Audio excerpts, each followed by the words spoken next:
Good morning, everyone. We'll be starting in about 5 minutes. Just two housekeeping items.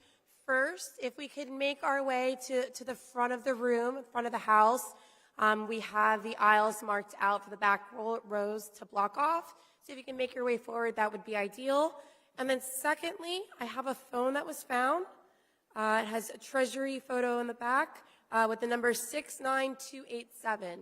So if you can come see me at the front, I have your phone. Thank you.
everyone.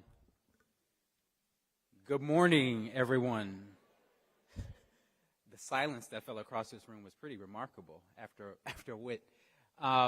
It is quite the delight to welcome each of you here to a celebration of 2 years of the Arrive Together program.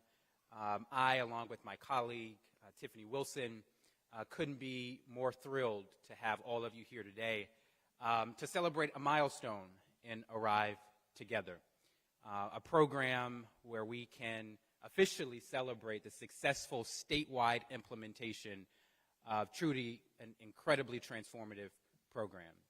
So thank you for being here, and I will turn it to Tiffany. Thanks, Derek. So I want to echo Derek's sentiments. We are so excited to have all of you here, to have representatives from all 21 of our counties, law enforcement, mental health providers, community members, supporters of Arrive. This really was sort of a pipe dream. We sort of said the words out loud somewhere around August that we were going to make this happen, and we made it happen. We wished it into being, and that is really in part to all of you sitting here. So we're really happy to be here and to celebrate and to share some of the work that's being done. And so with that, we want to show you a little bit of how we got here with an updated version of the video that we all at OAG know and love, our Arrive video. And again, thank you for all being here.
So the timeline video really just provides a snapshot of all the important work that's taking place across the state. And as Tiffany noted, that success is in large part to all of you, the ARRIVE team members, mental health clinicians, law enforcement officials, community leaders who have all bought into this innovation. And the truth is, ARRIVE Together is making a difference. It's changing lives, and it's saving lives. And the good news is you don't have to take my word for it. Today, you will hear from mental health professionals, law enforcement officers, data experts, and community leaders who will all share a similar refrain, and that is ARRIVE Together is working. And it is a model for the rest of the nation. Before we dive into our discussions, I want to invite our leader, our Attorney General, whose vision for this program has propelled its rapid expansion. Join me in welcoming Attorney General Matthew Platkin.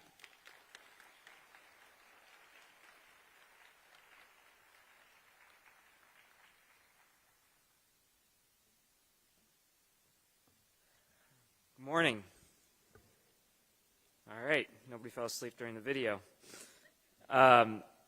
Before I'm going to thank you, Derek and Tiffany. I'm going to talk more about you in a second. But before I begin, I have to acknowledge that standing here today on the 11th anniversary of the tragedy, I don't know if tragedy is really the right word, the horrific attack at Sandy Hook Elementary School in Newtown. And, I was thinking about that this morning, 26 and 7-year-olds and 6 adults slaughtered by an emotionally disturbed 20-year-old, Adam Lanza.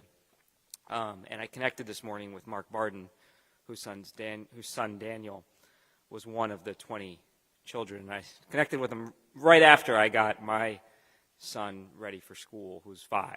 And, Mark has become an incredible advocate, not just in the gun violence prevention fight, but in the effort to identify evidence of mental health challenges and provide support and resources before they become the atrocity that we saw in Sandy Hook. And it struck me that we spend so much time talking about the gun violence epidemic, and on the one hand, and a mental health crisis on the other, and what we're doing here and what we're talking about here today gets at both. Because when we think about 2,000 interactions through this program now across the state, across all 21 of our counties, we don't know which one of those 2,000 could have become that tragedy, but for the interventions that we're putting into place. So that is really the stakes here, and I hope that we can remember that. But I'm really honored to be here with you all today. This is the most important work we're doing, and I have to, before I go any further, turn back to Derek and Tiffany. Derek, who oversees civil rights and so much of this work as senior counsel to me, and Tiffany, who joined us earlier this year to lead our new office dedicated to alternative responses. Somebody who, by the way, has been doing this work in Union County for a long time, far before it had a nice branding and a fancy video from the Office of the Attorney General, back when this was a little less in vogue. None of this would have been possible without the two of them. So please join me in giving them a round of applause.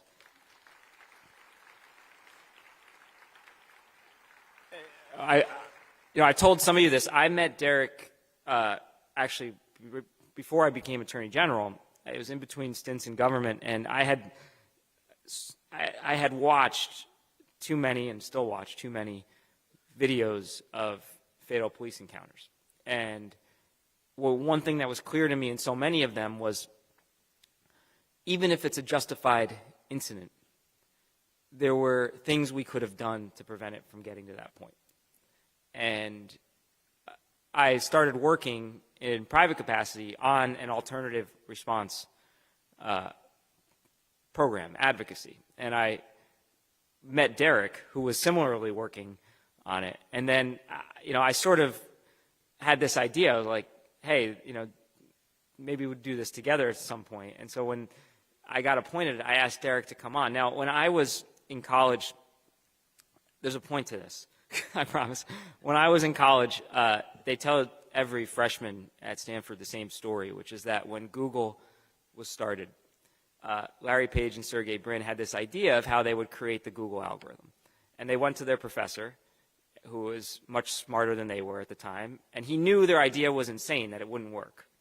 But he didn't tell them that because he didn't want them to stop trying. And so they continued, and sure enough, they created Google, which we all rely on, and now my office sues.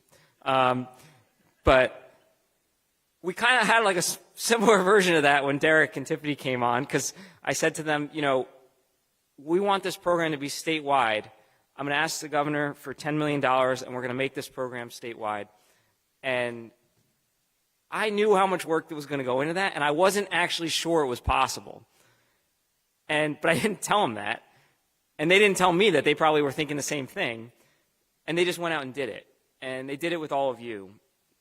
And here we are now, 2 years, almost to the day that Arrive was launched originally. And I have to give Prosecutor Webb McCrae, and there you are, give her a shout out, who launched it on a cold day in Cumberland County, and in partnership with the state police. And where you think about where we've gone since, from one county in South Jersey to all 21 counties throughout the state, the first state in the country that can say that. The first state in the country that can say that every single county in our state has an infrastructure to provide an enlightened and alternative response to what is really the pressing challenge of our time, a mental health and emotional distress crisis. And so it takes every single one of you. And you've traveled here from across our state, and stakeholders from across the spectrum. Mayors are here, and chiefs are here, and our police officers are here, and our mental health providers are here, and our community members are here. And what is so amazing to me is that you have all jumped into this work and have been committed to ensuring that New Jersey leads the way in transforming how we provide public health and mental health services. And ultimately, most importantly, this is to the benefit of the 9 million people who live here. It's improving healthcare outcomes, it's saving lives, it's building trust. And I mean it when I say I was just with the Attorney General of the United States and talking to him about this program. There is no more transformational work happening in law enforcement in any state in the country than what we're talking about here today. So I want to thank you all, and please, everyone give yourselves a round of applause for the role that you all played in this success.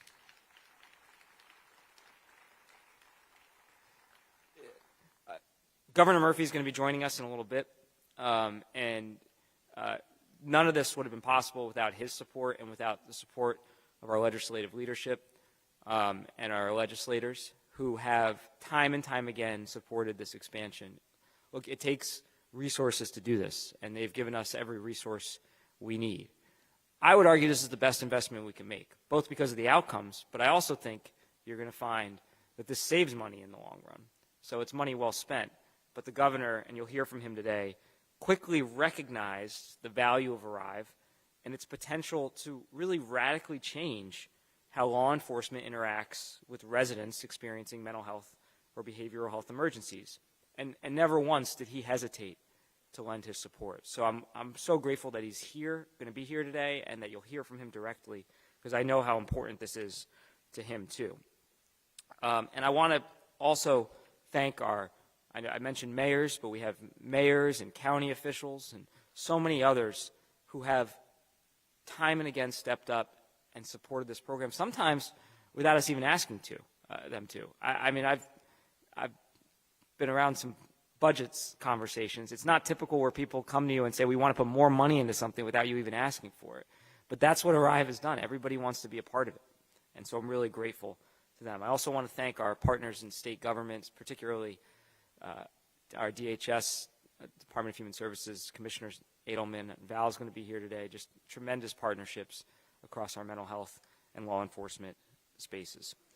At the start of the program, Arrive, as you know, in Cumberland, began as a model where we had a plainclothes officer with a mental health professional arriving in an unmarked car. That model still exists in many corners of the state and has been profoundly effective.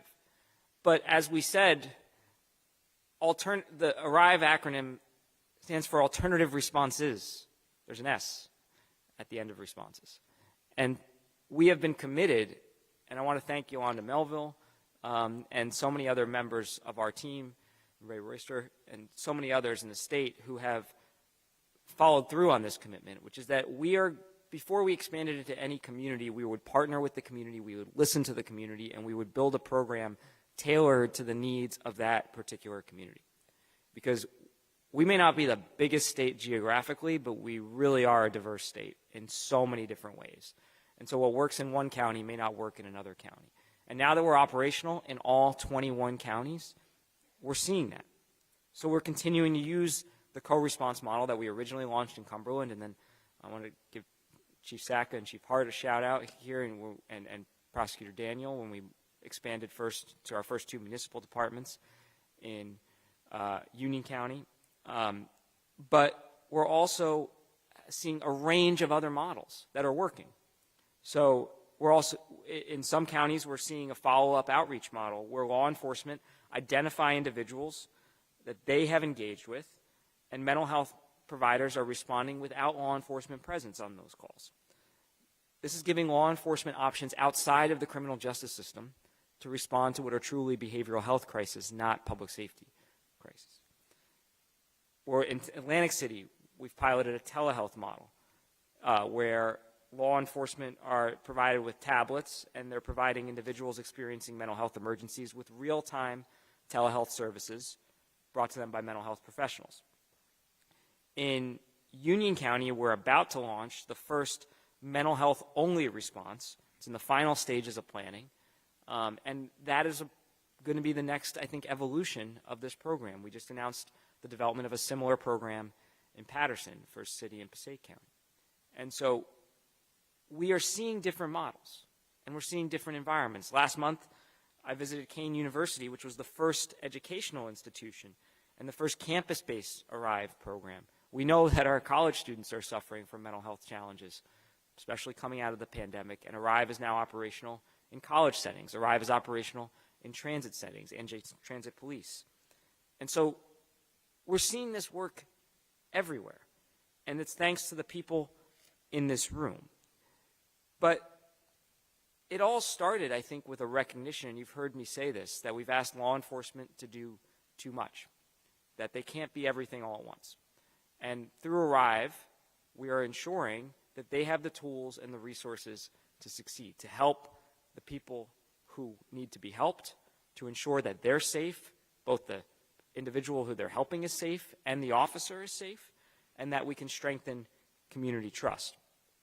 And so we're doing that based on evidence-based approaches.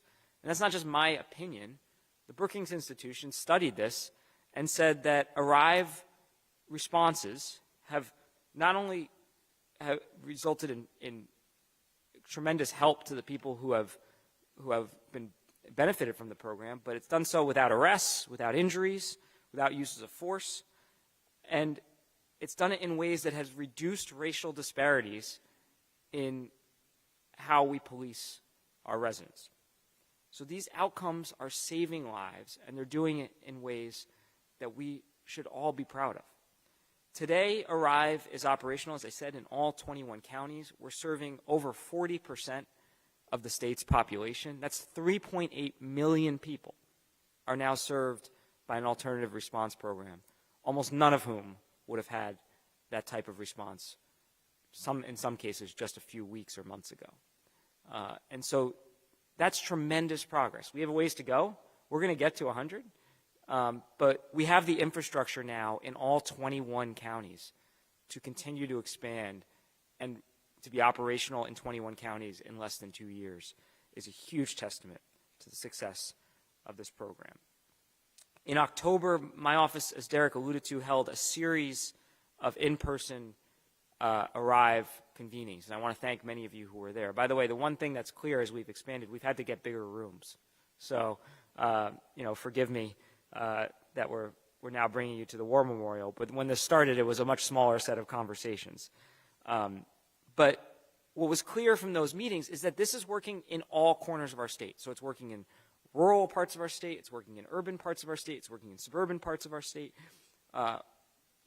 Whether it's the Jersey Shore or the Highlands, Arrive is working. And we are tailoring, as I said, each version of this program to each particular community. I just want to give you a couple of examples. So Arrive, for instance, in Hunterdon County, launched on day one as a countywide co-response model. The first county to launch countywide on the day it started. In Monmouth County, we're set to be the first county to have a countywide follow-up model. And the statistics bear it out. 2,000 people helped, no injuries, essentially no arrests or uses of force. But I'm going to shut up here in a minute, and you're going to hear from people who are doing the work and who have seen the real impact of this program. And I heard from several of them over the course of the last 2 years. But there was a couple that I wanted to shout out who you're going to hear from more today. On October 25th, at the event that was highlighted in the video in Middlesex County, and I want to give Middlesex a shout out too, because Prosecutor Chacon has been just a great leader, and as has so many others on our steering committee. But for a very specific reason, Derek and Tiffany have a real Union County, Middlesex County competition, and if I shout out Union and don't shout out Middlesex, Derek might quit. But at the Middlesex event that we had on October 25th, there were several practitioners who were sharing their experience. So Sergeant Matt Miskowitz from Edison, and you can hear from him today, he admitted that he was skeptical of the program when it launched. But his view of it was transformed after working with Beth Rodriguez, who's a mental health screener, who you're also going to hear from today. He said, and I quote, "I saw how Beth calmed people down. I saw their reception to her." He recalled watching her in action and the families in need that she helped. And then Beth, for her part, said that she was excited when she first heard about Arrive because she was eager to see the prospect of what this program could mean, not only for those in crisis, but also for strengthening and expanding the relationship between the mental health community and law enforcement. She talked about helping a family where a young person was engaged in self-harm, and through Arrive, we've been able to get him the long-term outpatient care that he needed. And she said it best with the following, and I'm going to leave you with this. She said, "I love going out into the community because you get to help people when they're at their lowest point." I think at the end of the day, that's why we're here. I suspect that's why virtually all of us got into this work. I suspect that's why every officer went to the academy and why every mental health provider went to their schools and got their training. You don't sign up for this work to see people at their best. You sign up to help them at their worst. And we are doing that here in New Jersey in a way that literally nobody else in the country is, that people are looking to us as a model. And we had a conversation yesterday where we were talking about, there's so much conversation about what's not working, and that's appropriate, and we should, and there's things we need to do better, no question about it. But those 2,000 cases, you don't read the stories about what they could have been. You don't see the body cam footage of how they went wrong, and that's because they didn't. It's because those people are on their path to a better life, that they're getting the treatment that they need, that those officers and those mental health providers who are putting their lives on the line to do this work did it in a way that is incredibly effective, compassionate, and enlightened.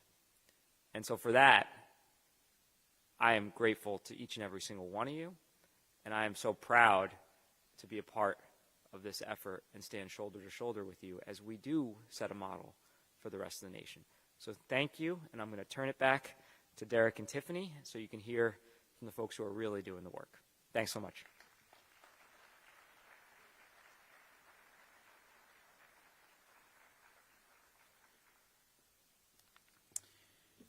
Thanks, General. So you've heard us talk a lot about 2,000 interactions, no arrests, no injuries, no uses of force, reducing racial disparities, increasing utilization of services. As General noted, behind those data points are people, stories, families, communities. And for the next 30 to 40 minutes, I'd like for us to dive into those numbers, dive into that data. And to do that, I'm going to invite four just remarkable leaders who've been with the ARRIVE program since the very beginning. When I call your name, come and join me on stage. Joseph Kufari, who is Vice President of Psychiatric Emergency Services at Robert Wood Johnson Barnabas Health. Dr. Kristen Golden, who is the Chief Data Officer for the Office of Justice Data with the Department of Law and Public Safety. Chief Saka, who is the Chief of the Elizabeth Police Department, and Val Milkey, Assistant Commissioner of Division of Mental Health and Addiction Services, and she's also a member of the ARRIVE Statewide Steering Committee. Join me in welcoming them as they come.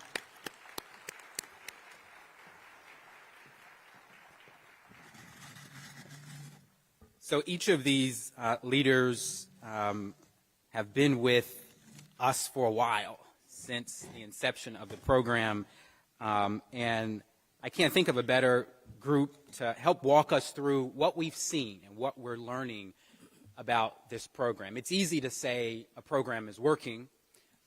It's hard to prove it. And so thanks to all of you who collect data, and I suspect if I say data again, the ARRIVE teams will continue to cringe because we are constantly emailing and calling, asking for data and to close reports. But that's for a reason, because as the General noted, ARRIVE Together is evidence-based, and it's incumbent upon us to report out on what we've seen and what we're learning.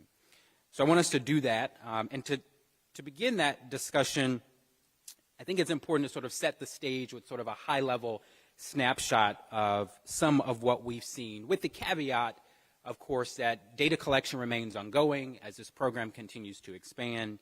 And the data that you hear us talk about is from the beginning of the program to today. So from December 2021 to December 2023. And this is data across all of our pilots. And as the General noted, a multi-pronged, multi-modeled program. And so I'm going to turn first to Dr. Golden, who is all things numbers, and I can tell you after working with Dr. Golden, I am always amazed at what she can do with charts and graphs and numbers. And so, Dr. Golden, we've talked about the 2,000 interactions between ARRIVE teams and residents across dozens of communities in our state since the beginning of the program. And we often focus on that number, rightly so. But what else are we seeing as you call the data and look through the data? What other high points are we seeing in the ARRIVE data? Sure. Thank you, Derek, and thank you, everyone, for all the tremendous work that you are all doing every day. I do have the privilege of looking at the data, so thank you for allowing me that honor. So as the General noted, for years we've been asking our law enforcement officers to triage mental health needs in the community, in addition to all of the many other things that they're doing. They've been acting as clinicians, physicians, to identify individuals in need of further help. In over 50 agencies and 21 counties, we now have an additional tool and support for them in the ARRIVE program.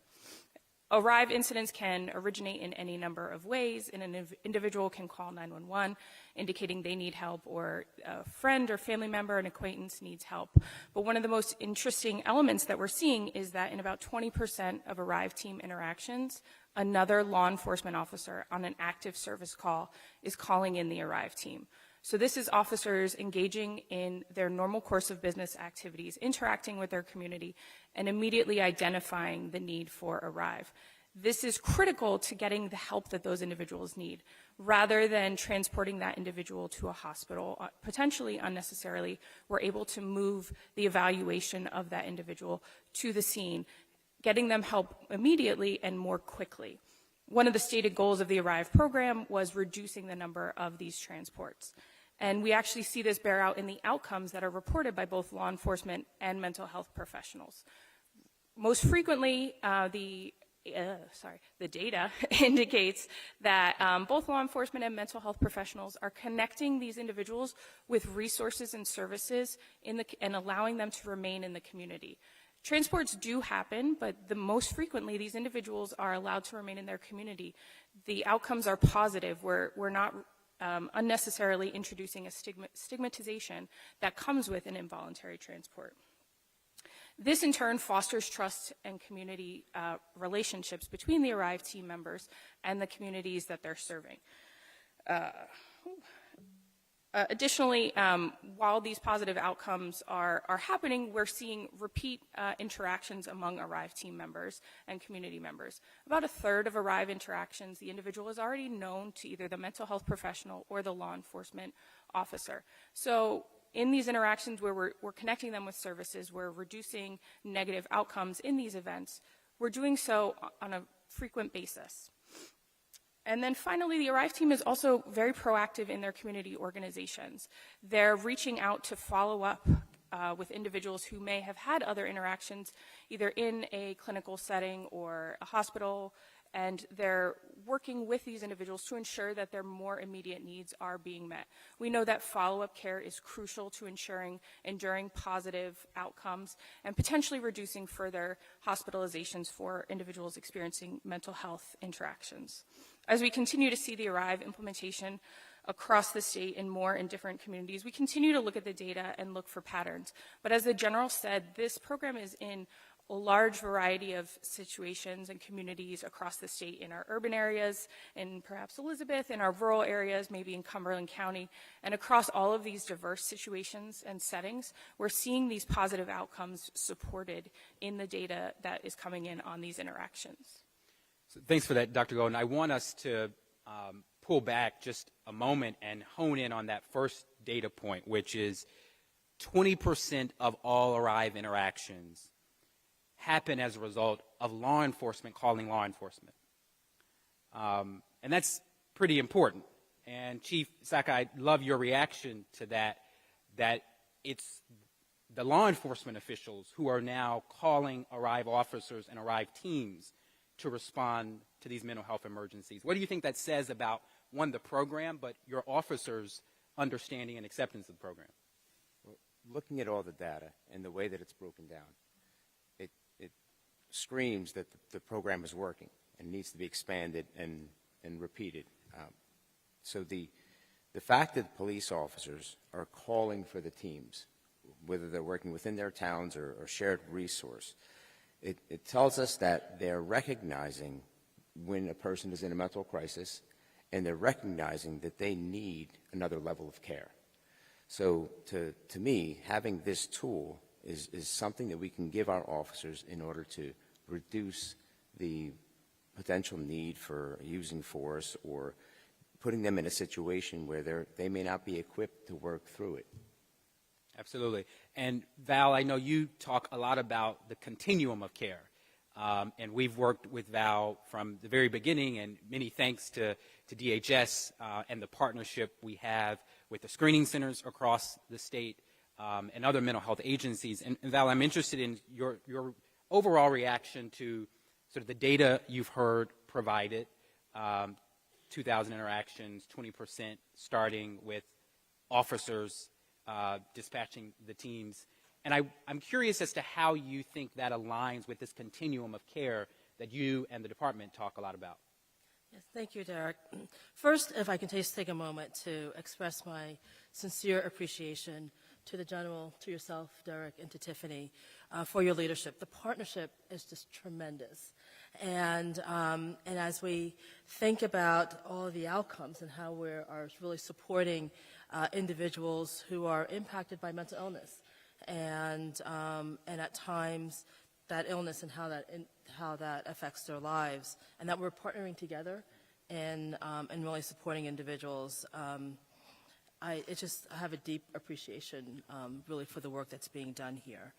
And so the Arrive Together program really fits in really nicely with our continuum of care.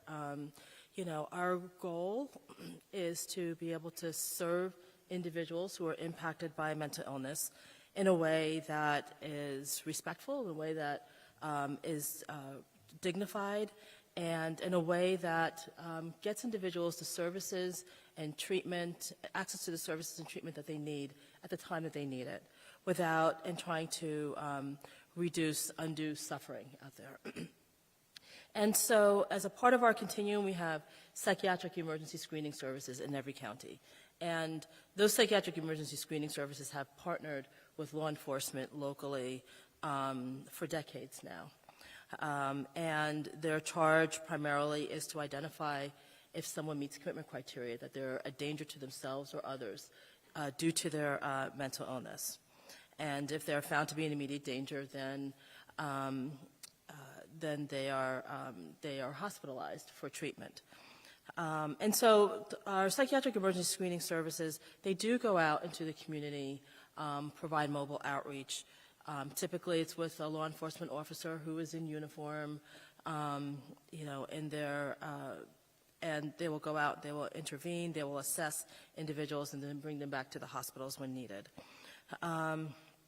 I think what has happened historically, and I've heard stories from family members, is that they were reticent about calling the screening center because of the response of with the sirens and the like. So a lot of times people suffered until they got to the point where they just could no longer. They could no longer remain. They realized that they could no longer remain in the community. This partnership. People are reaching out now and saying, you know what, I'm starting to not feel myself. I need some help. And law enforcement, along with the behavioral health specialists, are going out together to provide that support. In addition to that, we're going to be rolling out in March of next year mobile crisis outreach response teams. And these will be two-person teams that will include a person with lived experience and an additional bachelor's level, master's level person to go out and provide mobile outreach. So in New Jersey, we are really fortunate to have this continuum of services and of outreach services, depending on what the person's needs are at the time. If they're in immediate danger, we have our psychiatric crisis services going out with law enforcement. If it's assessed that the emergency is not quite immediate, but without interventions, it will become, Arrive Together really is a fabulous fit in terms of providing that support. And in March of next year, we're going to have these other teams that will go out and reach out and provide support to individuals, without law enforcement. And as was stated earlier, it enables a better use of law enforcement and those resources in supporting individuals. So, one of the things you said at the top that I think is worth repeating is that Arrive Together is truly a partnership. And all of you in the room know that Arrive isn't a mandate. You're not required to participate in the program. And yet there's been this natural and authentic partnership across agencies, municipal agencies, county agencies, state agencies. And part of the genius, I think, of this program is in that partnership. And Joe, I know you have been with us from the very beginning, and you're working in a number of counties through Robert Wood Johnson. And I'm curious, how do you react to some of the data that you're hearing? What do you think it tells us about the effectiveness of the program, particularly from your vantage point in mental health? Well, good morning, Derek, and good morning, everyone. I believe that the program is really successful due to a part of the CIT training that the officers receive. I've been in screening 35 years, and we've come a long way with doing outreaches with law enforcement, and there's nothing better than a well-informed law enforcement officer out on the scene. They know the nuances now of what to expect. They know the vernacular that the mental health people use, but they also have been taught that they're not to hurry that situation. They know that timing, that the time spent with that individual in crisis is paramount to the resolution of that crisis, whether it be staying home and giving them resources out in the community with the screener, or even going to the hospital. Having that transport in a compassionate, empathetic way really makes the situation go smoothly. And I really can't emphasize that training enough. CIT, and I know there's a bunch of prosecutors in this room, and it's putting that program together 3 to 4 times a year is a lot of work, and they do a lot of herding cats to get all those people in that room for that 40 hours a week. But it's well spent. It's well spent time to train those officers with the mental health professionals. So you have buy-in from those officers and the mental health people. Also, the relationship between that officer and that screener in the car is paramount. So they can learn from each other. They're both resources for each other. They look out for each other. The other thing you have to look at, and why the data is so profound, is that they're taught trauma-informed care. So they understand that the patient or person they're going to see has been through so much. It's almost too much to talk about, but they've been through so much, so when they get a reduced presence of not a uniform, of not lights and sirens, of not a police car, and they get a officer that's been trained, that knows their mission to get that person to that next level with the screener, it works out so much better. So I'm not surprised at that data. I'm really not. Yeah, Joe, you make such important points. The first point that you made about the time spent with residents is it's not a data point we talk enough about. And I think it's worth reflecting a bit on what that time spent means for residents. And I'll look to you, Val and Chief. Dr. Golden, maybe you could, before I go to Val and Chief, to sort of get underneath that data point. How much time are officers and Arrive teams spending with residents, and how many calls are we talking about? Sure. So in the over 2,000 Arrive interactions that we're seeing, we know that over 60% are longer than 30 minutes. That's a pretty considerable amount of time. We also know that a quarter are over an hour in duration. We know that there are other incidents that go on for several hours as well. But in all of these interactions, we are seeing that it's not just a very short, quick conversation. The screeners, the Arrive team, are taking their time to work with the community member to understand truly what that individual needs and linking that individual to services and resources that will support their care. So one of the reasons why I think that this data point is particularly important is because when we started this program, one of the things we were trying to remedy was repeat callers. As you know, officers in the room and even the mental health clinicians can tell you, oftentimes you're getting the same calls for the same individuals day after day, week after week. What we're seeing through the Arrive program, particularly because of the time spent with residents, is that we're cutting down on the number of repeat callers. And that's in part because we're spending the time to get to know who these residents are and then being intentional about connecting them to services. Chief, maybe I'll start with you. Maybe you can talk a little bit about why you think that time spent is important, and then I'll turn to Val. Thank you. So I want to touch a little bit on the partnerships. We look at this through the lens of the partnerships that we're creating between the screeners and the law enforcement officials working together. But it's also creating much deeper partnerships within our community. Working with the county prosecutor's office, with the state attorney general's office, and tackling the same problem really pushes the law enforcement mission of prevention. And it's the same thing that's occurring by spending time with the community. We like to tell the community we care, and we want to be there for you, and we want to take the time. But very often we can't do that. Take the city of Elizabeth, for example. We handle almost 200,000 calls for service a year with 365 police officers. So the police officers are often taxed with going from one job to the next just because of the volume. And so if they come across a job where they should be spending more time, it's difficult for them. But when we have a specialty team that's available and they're able to call and they're able to spend the time with them, they're doing exactly what we want them to do. When we teach them the ICAT and ABLE tenets, we teach them that time is your friend and that the continued contact with the people builds the partnership that we want you to build. So it sends a message not only to the person that we're trying to help, but to their families, to the other residents that are there, that they spent so much time with them that they actually worked towards a peaceful resolution. And very often, just the volume of work that we have works against us with that. So with this program, it gives us the ability to do that. Val? Yeah, and I want to jump off of Chief and what he's been speaking of here, in that, there were many meetings that I participated in with law enforcement prior to the Arrive Together program.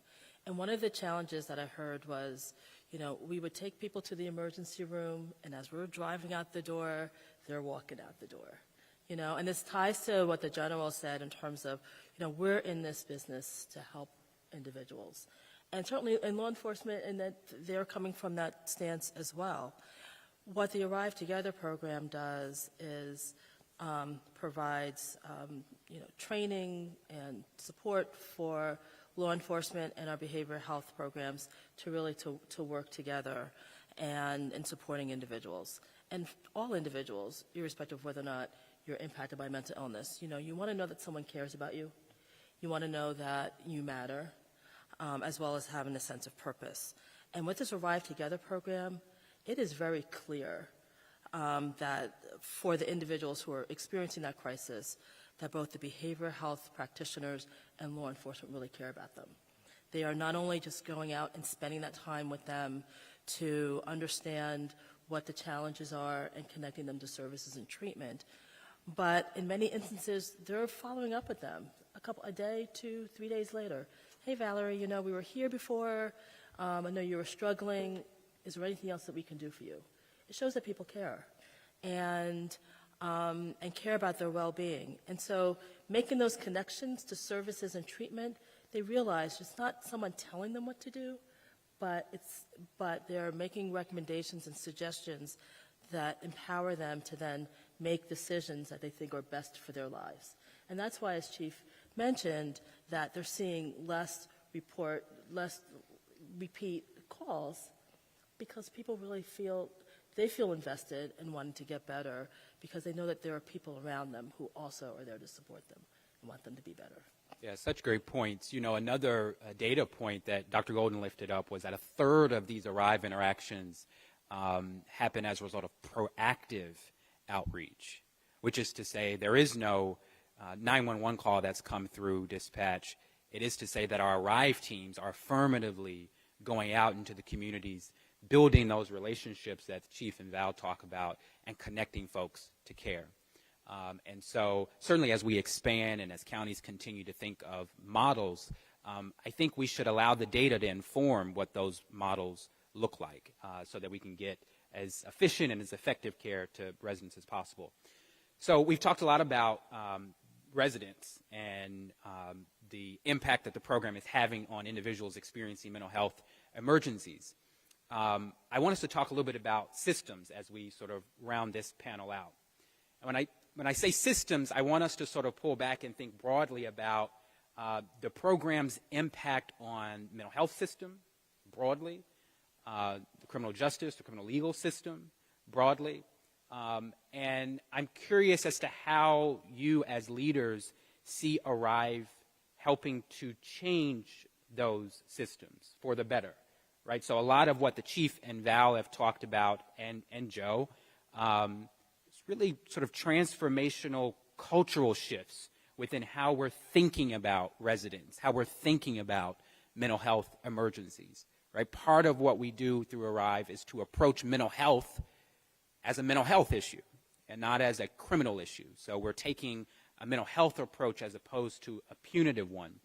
And so maybe we'll just start with you, Joe.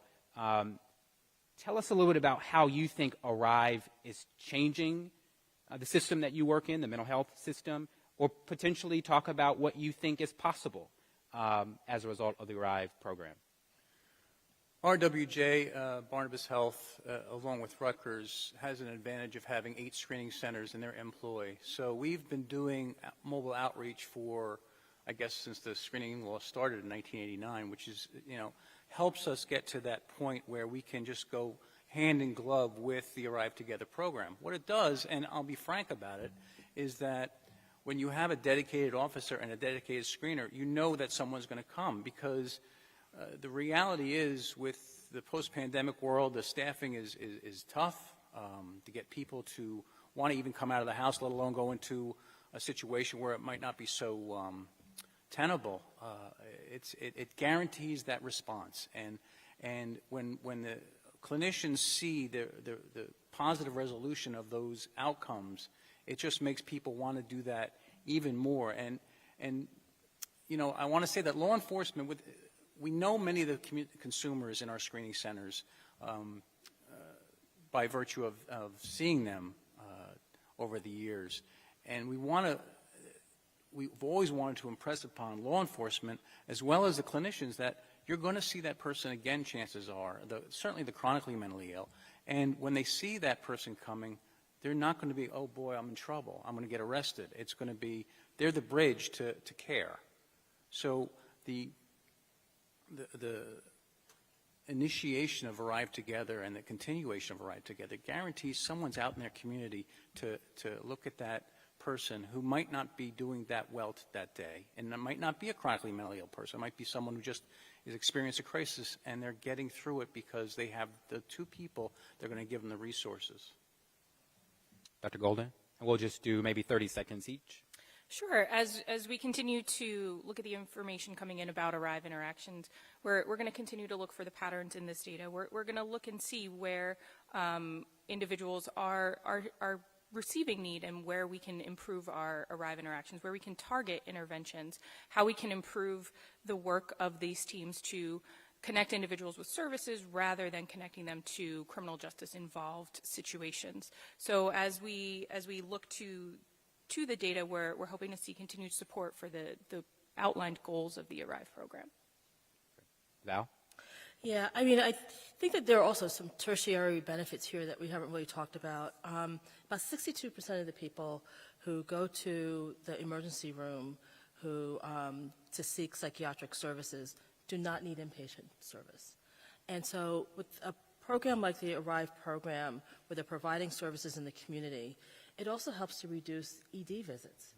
And so there's a greater benefit even to the broader community, because then the emergency rooms are seeing less people who really don't need that level of care. But as I said before, it's really about the partnerships. It's about individuals feeling and experiencing that they're being treated with respect and dignity, and by individuals who really care about their well-being. And Chief, you can round us out.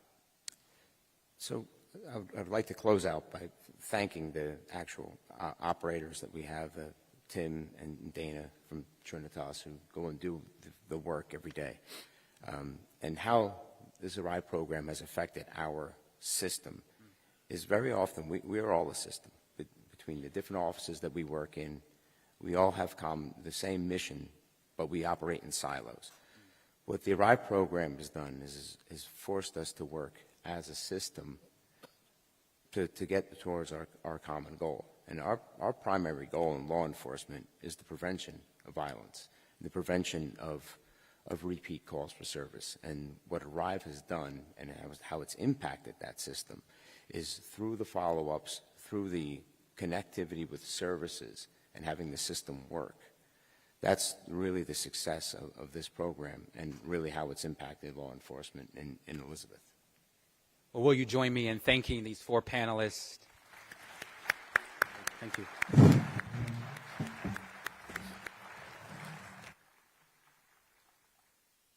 As they depart the stage, let me just put a plug in for our comms team, who's helped us develop a really, really neat website about ARRIVE Together. So all the models we talk about and where the program is, tons of literature. This video that you saw earlier today feel free to go to the website, take a look. The Brookings report is there as well. And one plug for next year, we're hoping to be releasing more information around the data that you've heard about in a dashboard form, so be on the lookout for that. With that, let me welcome back to the stage Attorney General Platkin, who will introduce the governor. General Platkin.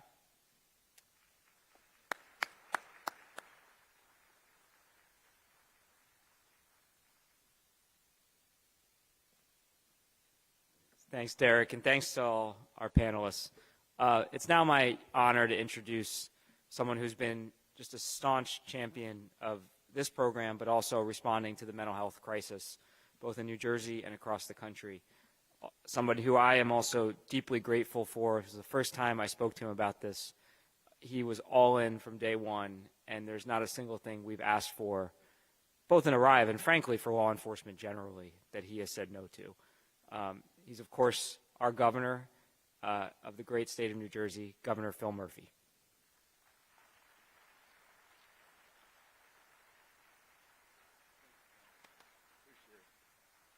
Thank you, Matt, for that very gracious introduction and for your great leadership. To you and Lindsay, who I saw backstage, and to all of your colleagues, you do an extraordinary job. To all the 21 county prosecutors who are with us, hats off to each and every one of you, not just for the reason we're gathering today, but more generally to all members of law enforcement. I know we've got a bunch of elected officials here today. It's an incredible honor to be with you for a few minutes.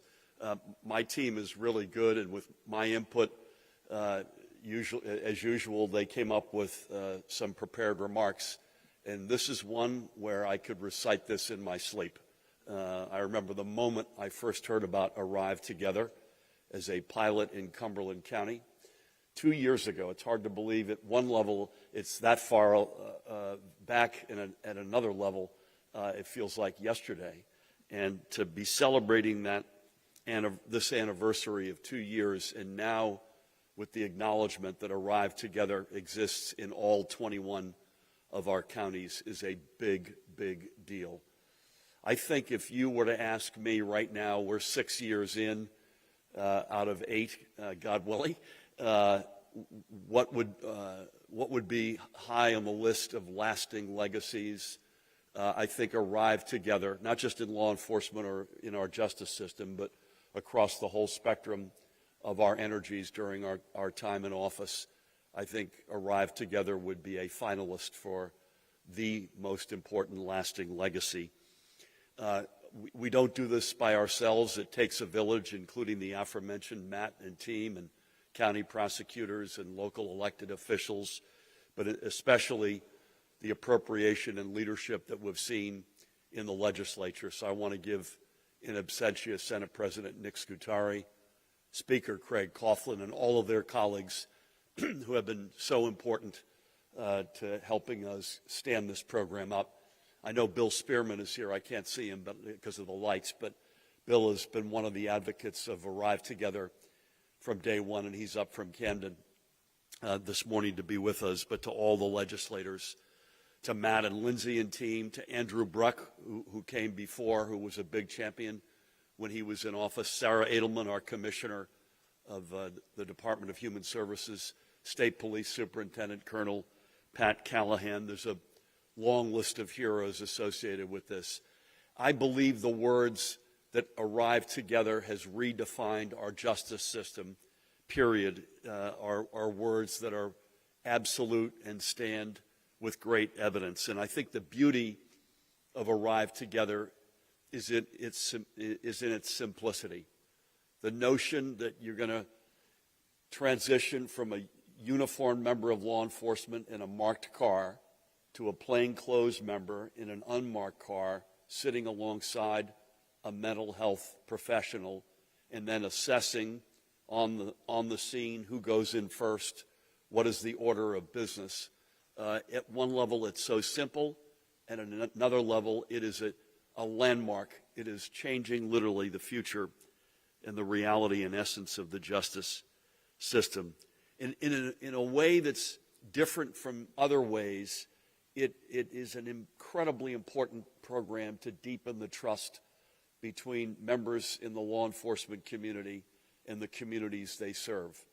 So in a lot of the programs that we do, they're broad scale, they're light of day, they're not in a moment of crisis. Last week, for instance, I was with a bunch of our state troopers at St. Benedict's Prep in Newark with Father Edwin Leahy and this whole Building Bridges program that was celebrating an anniversary. Just incredible to witness that. Again, not a moment of crisis, to the contrary.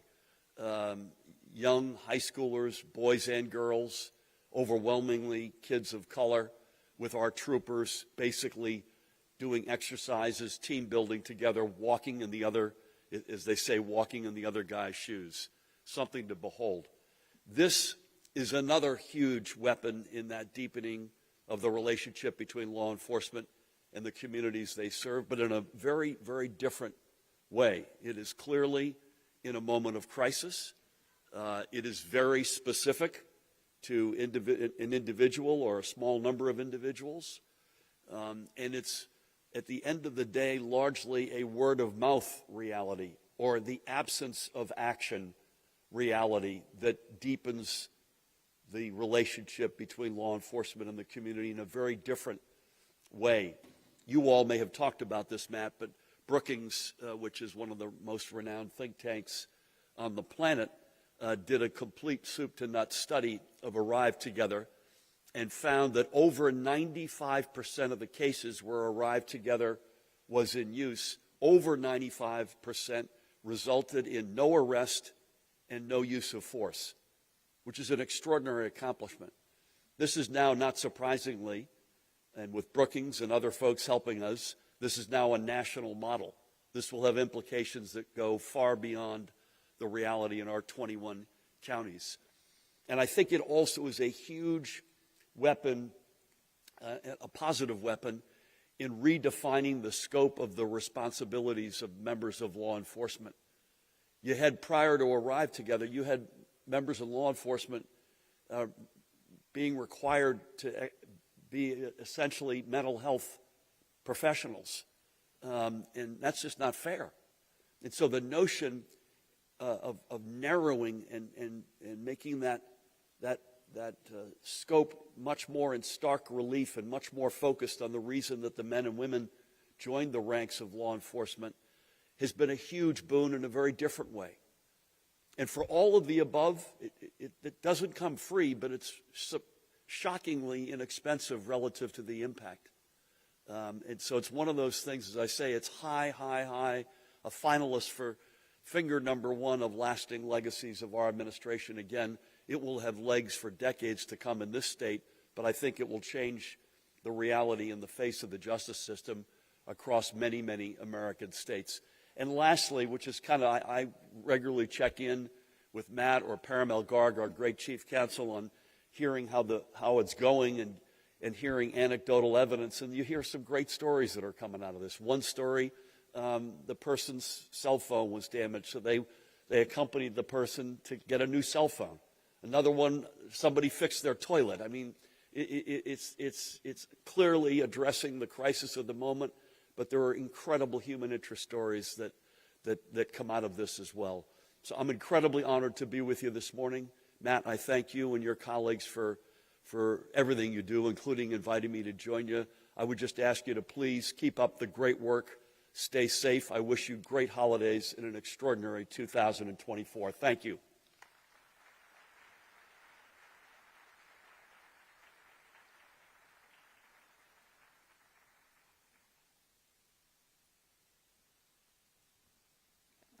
I want to thank Governor Murphy again for joining us and for his kind words about Arrive.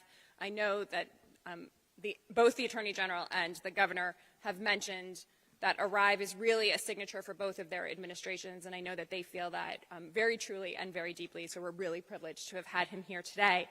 So with that, we are ready for our next panel. So if our next panelists can start their way up to the stage while I introduce all of you. So for our next panel, we're going to talk to some Arrive team members. So we have Officer Matthew Garvey of the Vineland Police Department down in Cumberland County. Gary Mollers, who's a certified mental health screener from the Cumberland County Guidance Center. We're going to refer to them as Team Cumberland today.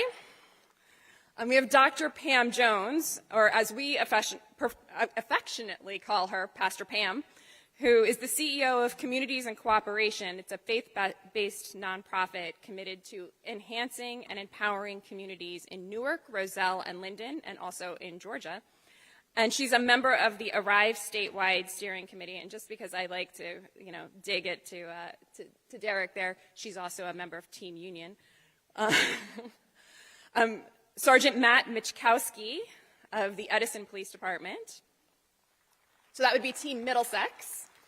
And the real star of Team Middlesex, Beth Rodriguez, who is a screening clinician from Rutgers Acute Psychiatric Services in Middlesex County and part of UBHC, when you heard from Joe earlier. So we really do have the literal team from Cumberland and the literal team from Middlesex County. By the way, Middlesex County is so much of a team, they literally arrived together today. Same car. So I'm going to dive right into it, and this is a question for the entire panel.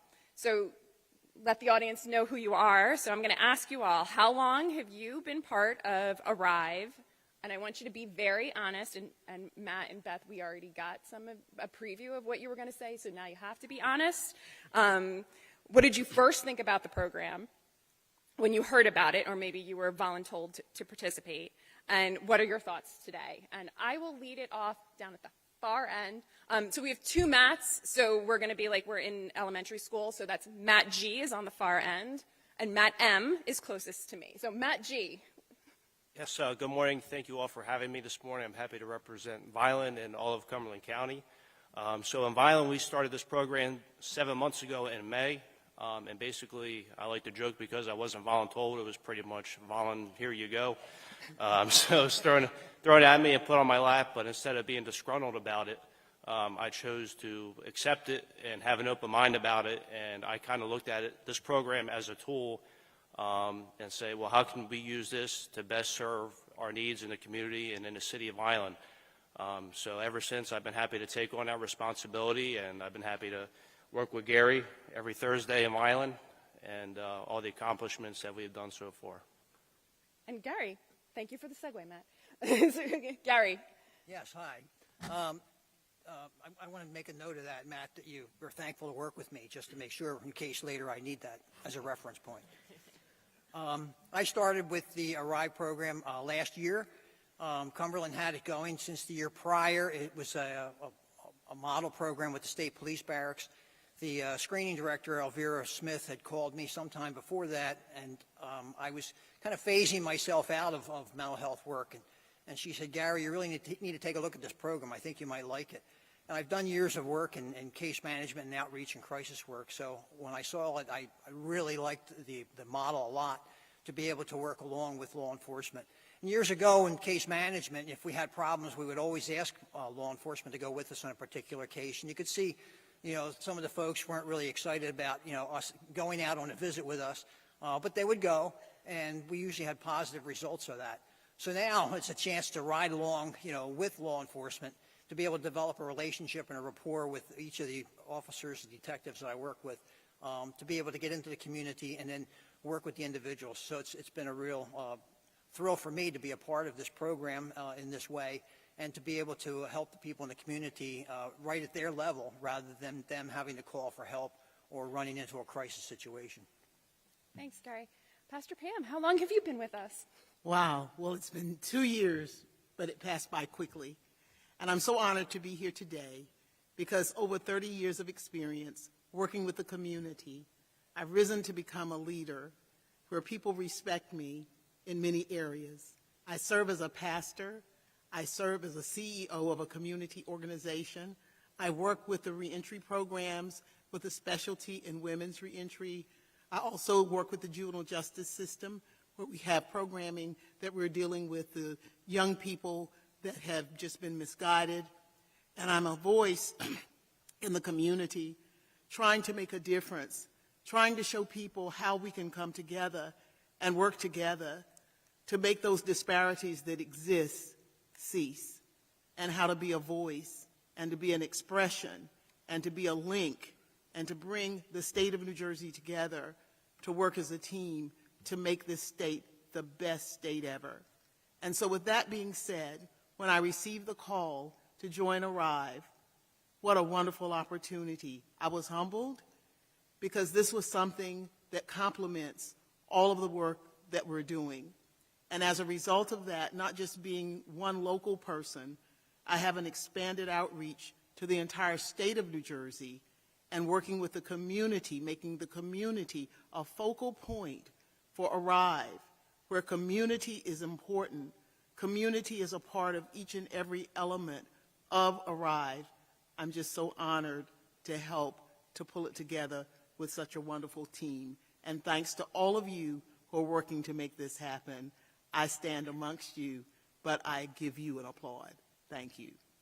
And Pastor Pam, I think I can speak with for everyone. We are very honored to have you. So, Matt M. Yes, thank you. I was voluntold originally for this. I was promoted on a Friday, and my orders were cut that day, so Monday I started Arrive. It turned out to be a blessing. I had no idea about the program when we started in May. I did see the mental health issues. I came from the detective bureau, where I was dealing with missing and dangers all the time. It was the same thing. It was majority of them, I would say, mental health issues. So I saw it as the detective bureau, and I think that's what really definitely helped me progress into this. I can't thank my partner right here, Beth Rodriguez, enough. I can't thank, obviously, the great support we have, command staff, Chief Tommy Bryan, everybody down. We are very lucky in Edison. We have a command staff who is 100% on board with mental health. They see the issues. They see how we can go out there and make a difference, and I'm incredibly blessed to be able to do that. So to answer your question, yes, I started in May and thrilled to be a part of it. Great. And Beth? Same. I started in May with the launch of Arrive in Middlesex County, and I was approached by my leadership team and asked to take on the position. I was very excited to do so because I was ready to explain and teach the mental health side of things to police and then learn more so how they operate. And I'm excited to say that we've also recently expanded to 3 more towns in the county and taken on 2 extra clinicians. Officers are also being added, and it's just been really exciting. Well, thanks. So, Pastor Pam, I want to go back to you for a minute.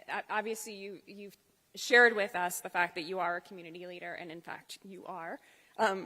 And you do such great work in the community, and I know that you've been a part of the Arrive Steering Committee from the beginning.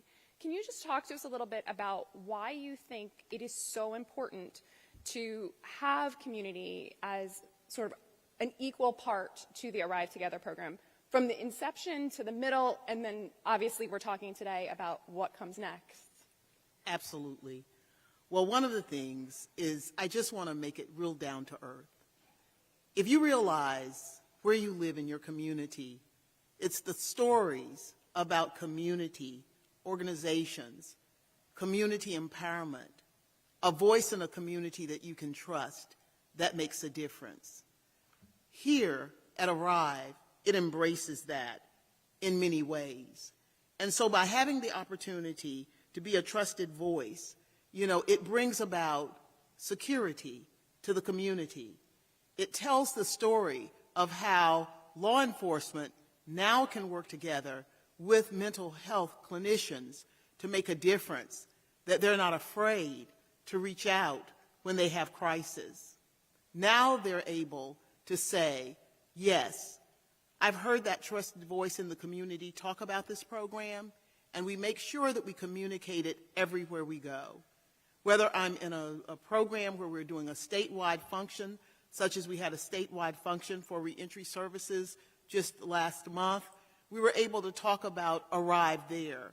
We want to make sure that everybody hears this story and takes away some of the discredited labels that have been placed on law enforcement, because this does reduce a lot of those stories of hysteria that are in the community, and this brings a more relaxed opportunity for people to want to reach out and to call Arrive, knowing that it's not going to result in someone being arrested, knowing that it's not going to result in someone being killed, knowing that it's not going to result in that type of force that is unnecessary in a case where it's mental health and it's not going to be punitive. So by having the community engaged and having that voice, it's going to improve the opportunity for law enforcement to take a better place in the community, drawing together and bridging the gaps. The stories that are going to be told about Arrive wherever we go, it's going to make a difference all over the state of New Jersey. And Arrive, we're working in the community to make sure through this engagement element that we're able to make a difference and make that plea to the community to join in, to make that plea for the community to have the level of trust that's needed, and to make that plea that not only are we providing a service, information, positive information is key to a successful community, and Arrive is a builder of that success. I could not agree more. And you are a true example of the impact a leader speaking about Arrive and being a trusted voice in the community and showing your trust in this program has really helped the expansion, I know, specifically in Union County, and getting trust from the community and why it has been able to expand so quickly there and leaders like you throughout the state. So, Team Cumberland, can you just share with us a little bit about your experiences, your day-to-day in the car, maybe any situations that you want to highlight? How does this relationship work? I've had the opportunity to talk to the two of you. Gary's sarcasm has already come out. We've already met Gary's personality. How does that relationship work? Tell us a little bit about it. Well, I like to tell the story that with each officer I get in the car with, once we're by ourselves, I like to ask, so were you volunteered or did you voluntold for the job? And just kind of to break the ice and then talk a little bit about myself and where we're at. And I've been very lucky to have a really good relationship with certainly Matt and some of the other folks I work with. I think Officer Huff's out there somewhere, and others. But kind of the idea to me is that, if we get to know each other a little bit and then explain our positions and where we're at and what we can do positively and then what we can do positively together. And it's led to a real nice relationship, I think, and being able to share back and forth with individual situations. Sometimes you get out to see somebody that they may not want to talk to me or they may not like me, and then Matt's able to take the lead a little bit and kind of ask some general questions to help them respond a little bit better. Or it may go the other way around, and the idea is to help them right there in their community to do all of the wonderful lack of going to the hospital, lack of being arrested, but from my end, from the mental health end, is to be able to give somebody some tools or some opportunities for them to get better and to help them and then support them and get their trust that they can be helped. And that's a really important thing. Yeah. Just to follow that up, so in Violent we do this Arrive program every Thursday. So Gary comes in the morning, we sit down, have our coffee, we talk about the week prior, we talk about any cases that Crisis might have received or any referrals that my department may have sent to Crisis. And we talk about how we can do follow-ups that day. The priority is always active calls that we're going to respond to number one, with follow-ups being second, and third being proactive outreaches. So me and Gary always get together. We discuss, hey, if we're going to go to somebody's house today, what are their priors, what's their history, should we bring another officer with us, because we always emphasize safety first. And I think in the beginning there, that's something that we talked about all daily. So we meet, and then, like I said, by them we're lucky because we have our own dispatch center, so I'm always monitoring the radio to see if an active call is coming out that we can possibly respond to. If that's not happening, we're doing our follow-ups. And on a daily basis, we're always just getting to know each other and feel comfortable. Even after if we get dispatched to a call and we're finished with that call, we always Monday morning quarterback each other. Hey, that went well, or where can we get better? Because we're always trying to evolve and to get better. And you mentioned those proactive outreaches, and we know we have our friends from transit that are here who do a lot of that in our transit hubs. But can you just speak to what proactive outreach looks like in Cumberland and why you decided to incorporate that into Arrive? Yeah, well, that's one of the things I'm big on. I'm fortunate that I'm in our community policing unit, so we're always out trying to outreach with the homeless. I'm always putting my hiking boots on and going out into the woods and finding encampments.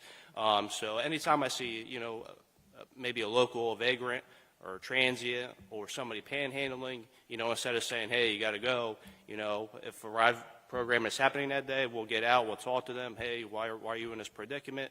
Here are some resources. How can we help you out? What's going on in your life? And just to have those couple minutes to talk to somebody and understand what they're going through. And not only is it mental illness, it could be some kind of addiction issue. So being proactive is a big component that I try to introduce to the RIDE program and help as many people as we can. Thanks. And Matt and Beth, how does it work in Middlesex County? So we operate on the co-response model, which I think is amazing. It gives me the opportunity to not only be in the car with the officers, but I'm also in the departments, as are the other clinicians. So we meet a lot of the people who work in those departments. We meet a bunch of patrol officers. We've met a lot of higher ups, including the DCs and the chiefs, lieutenants, captains, and yeah, so we respond to active 911 calls, follow-ups from the screening center, follow-ups from families. There have been instances where other community locations have reached out as well and said, hey, like the group homes, hey, we have this person here. We need you to come check them out. And Matt, from your perspective? From my perspective, basically what Beth is saying, Matt made mention too about like debriefings. We always analyze our calls afterwards, what we could do better, what we can improve on. Mm-hmm. But it's been great where, like I mentioned before, at least my department, we're all in on Arrive, where I'm lucky to have Detective Steve Nappy, Melissa, the other screener. We're able to have 3 days a week now. We feel we're blessed. We're hoping to get more down the road. But, it's nice to see us proactively going out into the community. And then I'm very big on the fact that the right team membership. So, Beth and I were able to sit down. We're able to go out there and we can basically go back and forth and say, hey, this works, this doesn't. This is how we can improve. And we're able to critique each other and help each other out. I think that's only going to help us, but as a whole, as it continues to expand, help out other communities and help out other PDs expand their own program. So far, so good. And we know that your teams have been together for a while, and obviously, Pastor Pam, you've been doing this for quite some time before Arrive and obviously during Arrive.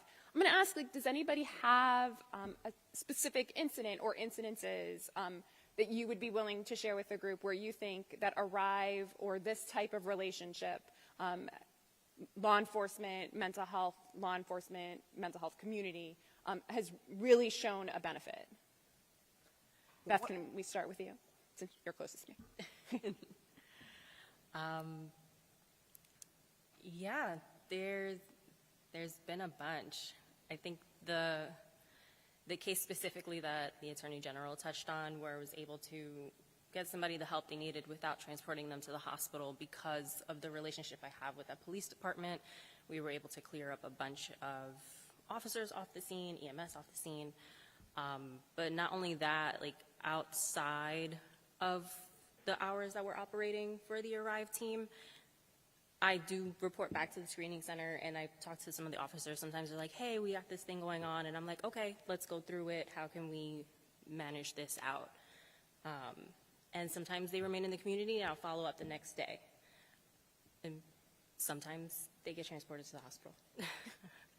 But I think it helps strengthen that bond, working with the relationship that I have with all of my police departments, and that the clinicians that I work with have with their police departments as well. It helps with those types of situations. Team Cumberland, or Matt, were you going to jump in? Sorry. Yeah, just a job in particular that we recently had where we dealt with an individual who, well known to police, well known to APS. This individual has been known to, unfortunately, there has been multiple use of forces in the past. It's incredible how Beth's able to go there. And this person, before we knock on the doors at a 10, this person is way up there. Just Beth's overall knowledge, how we're able to de-escalate the situation, how CIT comes into play, and how we're able to, in the past, officers, yes, there was use of force, but how we're able to take our time there. We're not going from call to call to call in 15, 20 minutes. These are longer calls. and de-escalate the situation, and Beth's able to make sure this person is walking out to that ambulance and getting the help they need. It's truly incredible. I first became a patrolman. I used to be, that was our biggest complaint is how do we fix this? And this program has just been phenomenal, and I can't tell you how great enough it is to have Beth do that. It's in awe as far as, at least in Edison, to see the officers, and we see this happen, and it's very very good to see, moving forward. What about Team Cumberland down there? So I work for Cumberland County Guidance Center, and I've been a screener since the inception of the screening law in 1989, and I've been in various capacities with the center. And I have always felt that the Guidance Center had good relationships with law enforcement in the community. However, once you get to this level, it's a little bit different because those relationships are, a limited period of time, limited number of people you talk to or involved with. But now working alongside, now I'm exposed to other officers within the department, or Matt gets to maybe talk about me in a positive light sometimes, maybe. And then, there's other officers that want to come up and say, hey, we had this situation. What do you think is going on there? Or they remember a little bit from their CIT training and start to ask me questions about mental health. And, well, what does this mean? Well, what's this diagnosis about? And so I feel like if I'm able to give more information out from the mental health side, it helps not only the people that I work with, but it starts to spread out within the department for other people are starting to ask questions. They see me coming once a week, and there's a little bit more of a bond there that they feel comfortable sitting down and talking about, what do I know, or what can I share with them, or are there other resources in their particular case. So it's been a real positive result for me anyway, and to be able to get that kind of message out.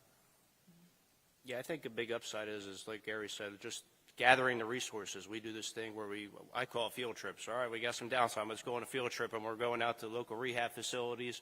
We're meeting with different Veterans Affairs programs within the city. Before all that stuff was hard to find. You didn't know who to call, where to reach out to, especially if you were dealing with a veteran or you're dealing with a juvenile. So we try to go out, obtain as much information as possible, put it in one place so we can cover all our bases when we go out to these calls or we're doing these proactive outreaches. But one thing that stands out to me the most is, and I didn't even think about when we started this program, was dealing with juveniles. And especially, when they're at that 13-year-old age and they're going through a lot of things, and we show up and it's an active call, and a lot of times they're at their home, so they're there with their family, they're there with their siblings, who a lot of times is younger than them, going there to try to help them. And not only are you helping that particular juvenile maybe, but you're helping that entire family. And a lot of times it's not just that juvenile, it's a sibling that's going through something as well. So, when we have those contacts, I think it leaves a lasting impression on me that, we're helping this juvenile who still has a whole life ahead of them. And, I think that's pretty impactful.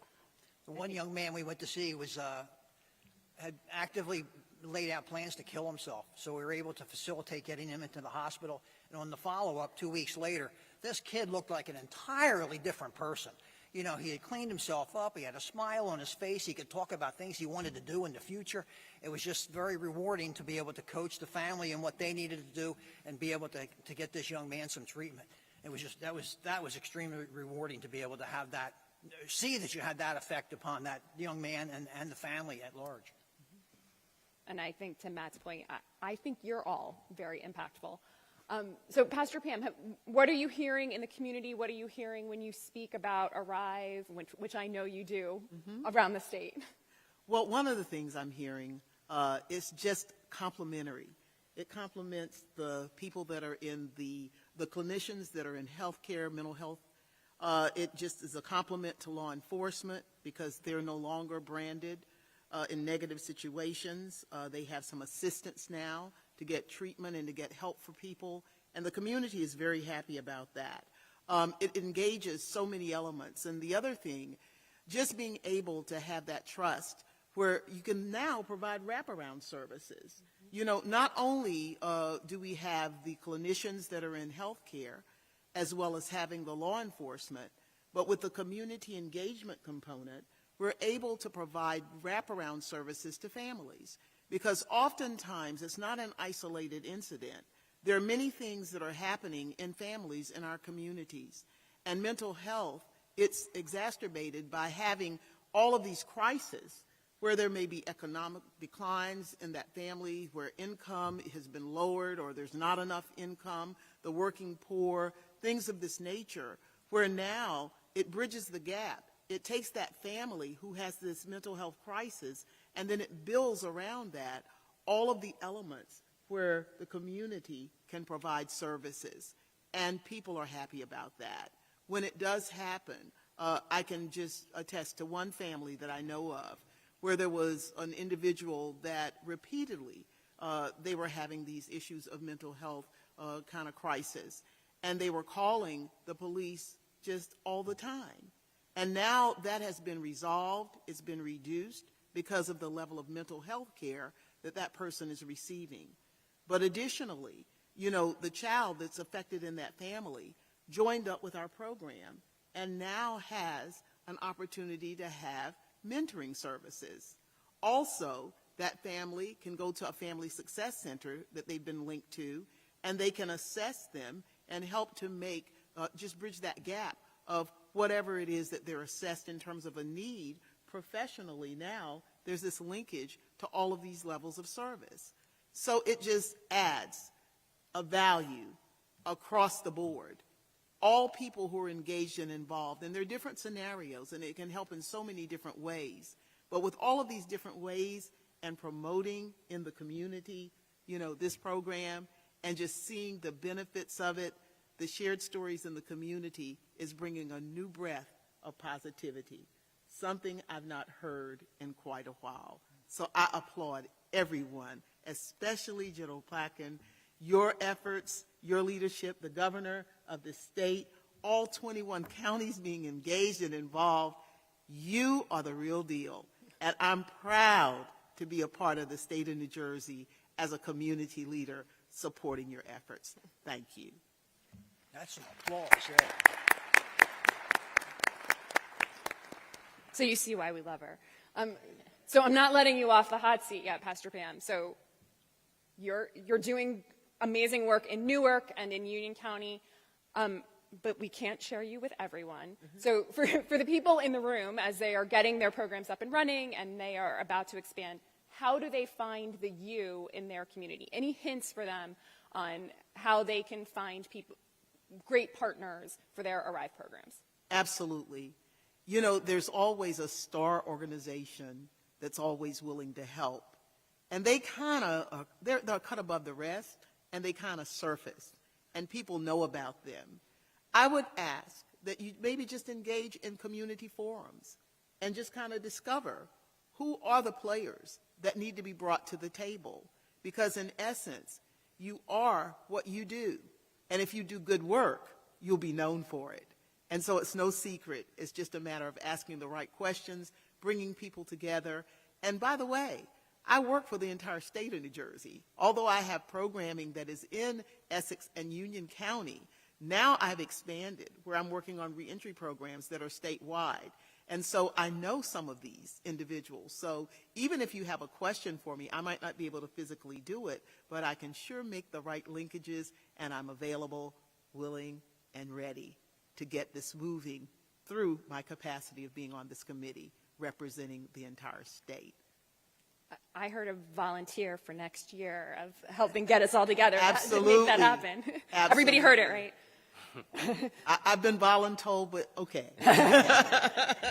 And I will, at this point, put in a great plug for our Office of Community Engagement at the Office of the Attorney General. Yolanda Melville and Ray Worcester are very willing to partner with all of you. And I know most of you have met them already, and if you haven't, you should, to help you do that work. And Yolanda Melville and I have already spoken about how we're going to get started with having an expansion, because the platform has been built, and now it's a time for community engagement to take that spin that's needed to make it even more successful. So I give her an applaud as we work together. So you've got someone in your corner, state of New Jersey, for engagement. We sure do. So Arrive teams, and I'm going to start with Team Middlesex here. As we're talking about expansion in New Jersey, and obviously we're dealing with 2 co-response teams, but we know that Arrive has expanded to different models. But, you know, I kind of like the relationship you all have and the great work that you are all doing. So as our teams are expanding, as they're looking at other models, as they're doing other models, any tips, best practices of how we get the benefits Middlesex has gotten from their Arrive program? I would definitely say start with trusting the process, right? Everybody goes in kind of blind. You got to work to build relationships just like any other part of your life. But one thing that definitely helps is food and coffee. We do a lot of eating, which I'm very grateful because I love to eat. But we also do family lunches, which I think is a great part of being part of the co-response model. And I call it family lunch because every so often it doesn't happen all the time, but we get to sit with different officers in the units and in the department as a whole, and we talk. We talk about our lives, we talk about cases, we talk about things that happened the day before, our weekends, we're going into the holidays, what are our holiday plans, and it helps you form those relationships that will keep you safe out in the community and will build the trust on both sides to have both sides talking and continuing to move in the direction we're all trying to go in. Matt? I completely agree. I think communication's key. Before this program started, there was the lack of communication between law enforcement and mental health. We bridged that gap. You can tell Beth the first day I had about 72 questions, just kept rapid fire, kept going. And to this day, I continue to learn from her, and I hope she's learned a few things from me as well. But I think that communication and, being able to go out there into the world with my partner and, just be like, hey, I didn't know this. And it's been really awesome to take that information and now give it back to my department. And then now I have other officers emailing me, calling me, hey, you know what, I ran into this, what do you think? And then now I have a partner to run it off of. Before I didn't. I didn't know what I didn't know. Now I do. And to have that information basically sitting right next to me, I can't be more thankful for. And Beth and Matt, I know that obviously family lunch, if we're in Edison, involves the two of you, but is it exclusive to Arrive teams, or is anyone invited to family lunch? Anyone who's available is invited. We had one recently. There was a captain, there were different lieutenants, sergeants, the deputy chief was there, and the chief even came by also. So it's whoever's free. And so that's something that can be duplicated in our locations that are doing, say, a follow-up model. So they're not in the car together, but they could still take some time to host a family lunch that involves the mental health partner, law enforcement, and just inviting people there. Is that accurate? Yeah, absolutely. All right. And what about Team Cumberland? I like the lunch idea, so it's an idea I'm going to have to steal. Everybody's writing it down. Coffee are crucial. Yeah, we have our afternoon Wildwood coffee for sure.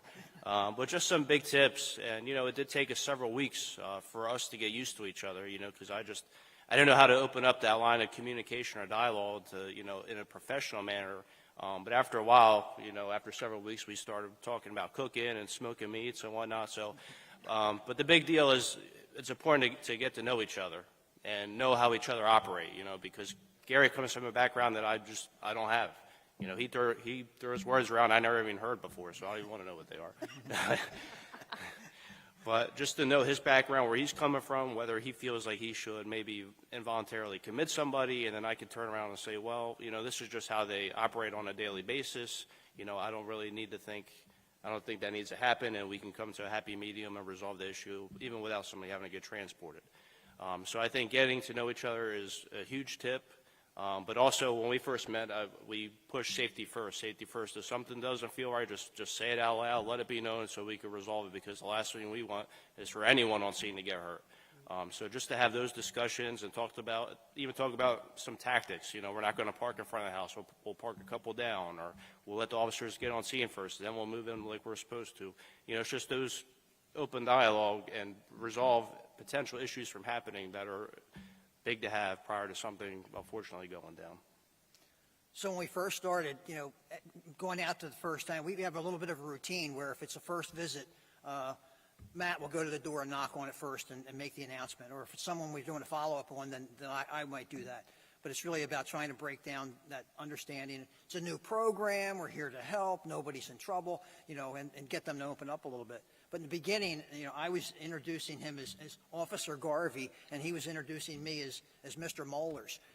And we took about a month or so before we realized, that really isn't working with this program. So now we've kind of broken that down, and we can refer to each other as Matt and Gary when we're out in the community. And I think that helps them to see that this is a little bit more of an informal visit, and you're here to help me out, and what can we do? And I'm just amazed at the number of people that have actually come out and verbally said, wow, I didn't know this existed. And then, of course, we try to say, well, it's a new program, it just started, and wow, this is really great, thank you so much. Can you stop back? Oh boy, you want us to stop back and visit.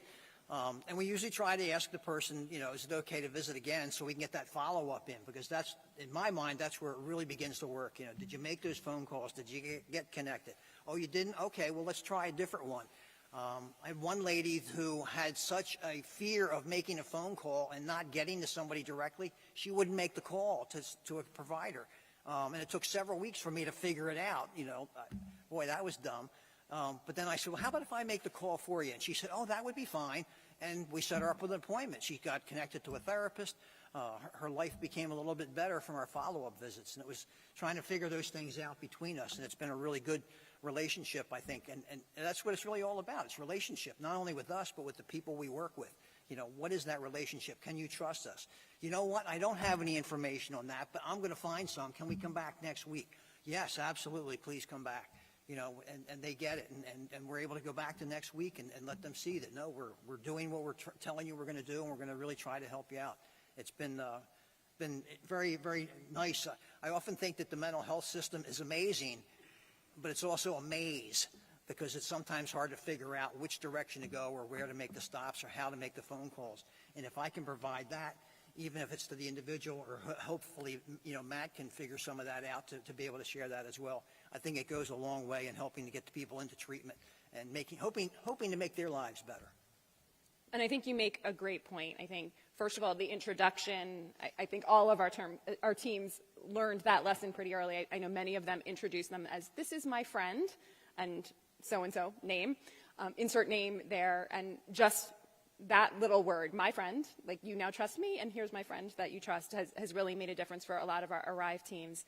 And I think also the follow-up and the permission to get the follow-up, and then the fact that it happens, which is, I think, why our follow-up models are seeing such great success as well. It's the officer who's going to say, I'm going to put you in touch with somebody, and they have the person they can put them in touch with and trust that that follow-up is going to happen, which then makes, if there's a next interaction, so much easier for everyone, which is why all of our models show such great results. So just in terms of Cumberland County, I'm going to turn back to you, because I know that you've been around for a really long time, because Prosecutor Webb McCrae really took on that leadership role. And can you talk to me a little bit about the relationship between the Arrive teams and the Cumberland County Prosecutor's Office? Yeah, sure. Fantastic. And I know Prosecutor Webb is here today. Thank you for coming, as long as Amy Holmes and my partner, Officer Colvin's here as well. And it's a great relationship. I mean, I have Amy's home number. We constantly text, call all the time. If she needs numbers for something, I'm happy to provide it. And they really look out for us. It's not like they just left us high and dry when they introduced this program. They were very informative, very knowledgeable about it, and they were very specific about what they wanted us to do and accomplish. But at the same time, leaving it an open door for us to make this program our own. So they always have an open door policy. I know that. If there's any questions or problems that arise, they're happy to hear what I have to say about it. So, but they work very well with us, and I'm happy to reach out to them anytime if any problems occur. We had initially, I think there were monthly meetings to do follow-ups, but and now we're able to back that off. Or I guess they're able to back that off. I just participate to a quarterly meeting, but it's a chance to be able to hear all sides of it, the data collection versus what different departments are doing, or how somebody might do something a little bit differently, or what's going wrong. And it's really nice that there's it's not just go figure it out, because there's a little bit of that, but it's a new program, and as we figure it out, it's nice to know that we can share information and kind of hone our skills or work in different directions. And also network. There might be something that one of the other partners within the Arrive system in Cumberland who knows a little bit of service that might be available that maybe I didn't know about, or maybe Matt didn't know about. So we get an opportunity to share back and forth. I think it was a great model that they wanted to put together and have stood by and reinforced. It's really a credit to the folks in the prosecutor's office who have put so much energy into making sure this thing works and works well. And I've had the opportunity to sit in on some of those Cumberland meetings, and they are really amazing, and great information comes out of that. And sometimes it's just I think it actually starts with, hey, who's got a good story? And I know that Union has followed a similar model, and we had our regional convenings, as we saw in the video, but we at OAG have sort of followed the model of our pilot counties, our two like OG counties, in really taking on that, let's debrief, let's talk as a global team, and I think that that's been working out. So while I have you all here, my job next, I know because the Attorney General's sitting right there, is going to be what comes next. So from our experts on the panel, tell us, what would you like to see come next for Arrive? Pastor Pam, I'm going to start with you. Okay. I think for our next, especially as it relates to community engagement, is that we create a directory of services that would be automated, where an officer or a clinician doesn't have to have all of the pamphlets in their bag to hand out, but rather an effective and an efficient means by which to connect to services and to be able to share that link with families. Also, in Union County, working with Judge Daniels and working with all of the police officers. We had the state police, we had the local police, we had the county police, but we had all of the service providers, just all of them pulled together one hot day in the summer. And we were able to have a presentation done. There were over 700 people there, and they were able to do an Arise presentation so that the public could then see what's going on in here and to ask questions.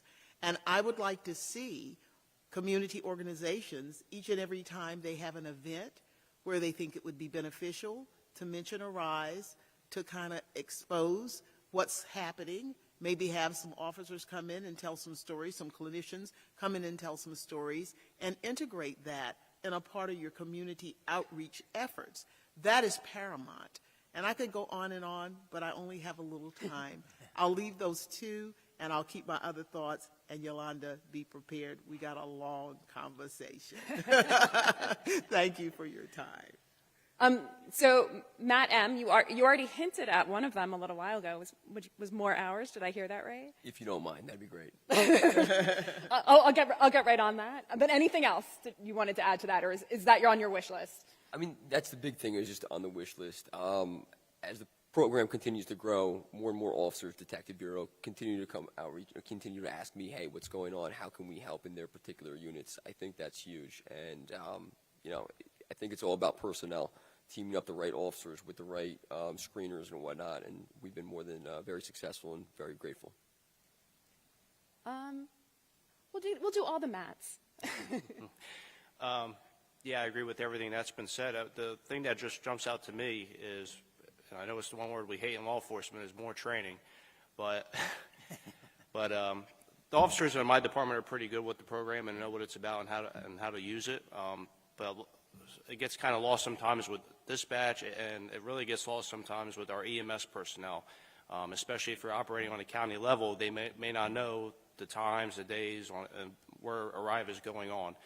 So if we can kind of iron out some of that information, you know, and streamline it and make the EMS personnel aware of what the program is and how to operate, as well as our dispatchers, so everybody's on the same page, I think it will make this program flow even better. I feel like Amy Holmes is taking notes right now from Sorry, Cumberland. She agrees. Gary. I don't know, you know, all of the components that are being implemented across the state, but this model I like, because that's kind of who I am, to be out and connecting. I don't know all the ins and outs of what it would take from Prosecutor Webb McCrae's office and the Guidance Center, Liz Meenan's, to be able to figure all of this out, because, you know, to expand is a great idea, and there's money and support there for it, but there's a lot of details that go into it, and I understand that part.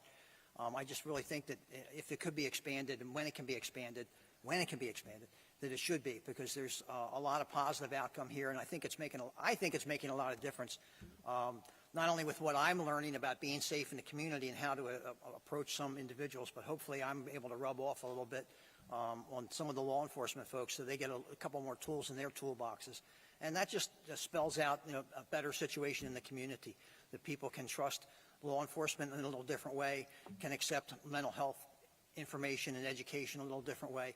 And if we're able to help you know, some of the people that we come in contact with, we've done a great job and a great task, and that's a lot to make our community better, and I think we should all be proud of that, and it's a credit to everybody out there.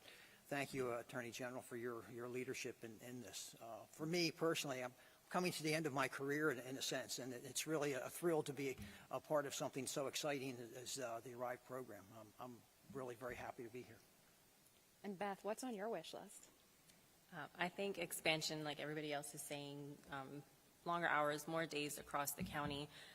But I love Pastor Pam's idea of the links, so I don't have to carry around all of these papers all the time. Maybe a QR code, so that way families can just click, and then they got it.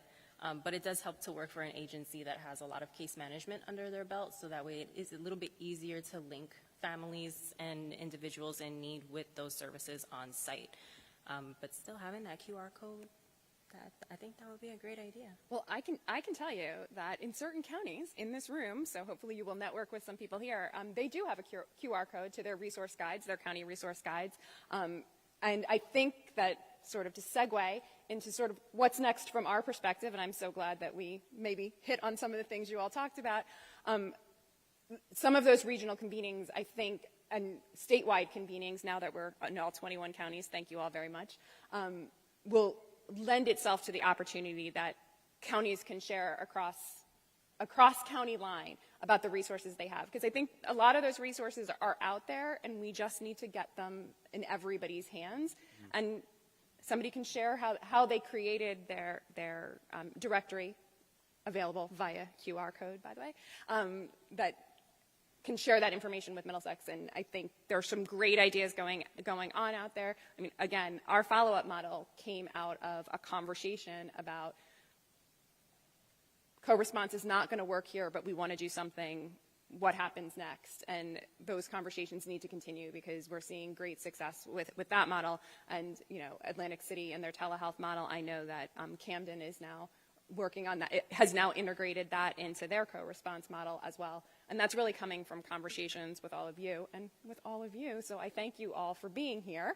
And I'm going to let you all sit down. Can we give a round of applause? Oh, wait, hold on. We are shocked. Gary, I feel like you got one more thing to say. I'm sorry. No, it's very okay. short. We're all in the business of serving people in the community, but I've always tried to encourage my staff and my coworkers that we're also salespeople. And sometimes they'll look and say, what do you mean? I said, well, we're in the job of sales. And what are we selling? We're selling hope. We're selling hope that the people that we work with can have a better life, can participate in their families and their communities in a better way, and that makes all of us much, much stronger. So I never try to forget that I'm out there trying to sell hope. Thank you. And I'm glad you got the last word there, Gary. Thank you. Thank you all.